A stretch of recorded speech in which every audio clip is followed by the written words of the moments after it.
Hello guys, I'm JKYama. I hope you like my channel and my videos, also my Facebook page, Facebook group. I hope you really learned something from that. I'm so happy we're finally here. I really want to make this video long time ago. This video is talking about how to make sentence and what is a different type of sentence. But, for the beginner, they have so many things they need to know before this. So that's why I made a lot of video. But right now, I believe this is the time for everyone to know more about how to build, how to create a sentence.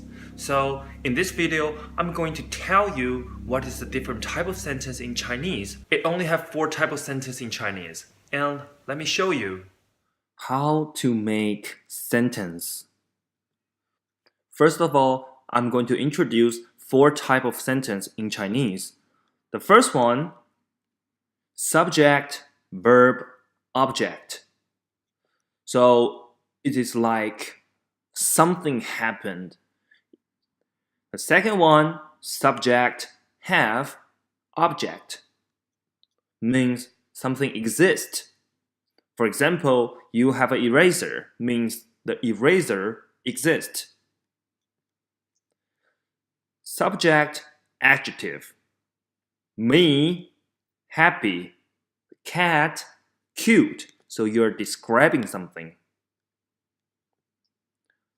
The last one, subject, is, object. So it means a judgment. You are the bad guy. I am the police. Like this. So let's take a close look. The first type of sentence. Subject, verb, object. The good example. 我爱你 I love you. The second one, subject, have, object.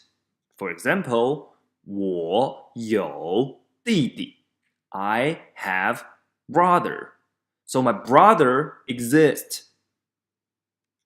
The third type of sentence is subject, adjective. 我很开心 I'm happy. So you're describing you are happy.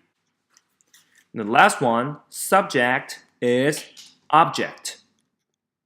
我是好人 I am good guy. This is judgment. I'm talking about I am a good guy. So just like what I mentioned, these are 4 types of sentence in Chinese. So all the sentence you can use in Chinese is just a combination between them. But how to make your sentence longer, that is what I'm going to do in the next video, which is really important if you want to have a conversation with other people. Thanks for watching, and don't forget to subscribe this channel. I'll see you in the next video. Bye!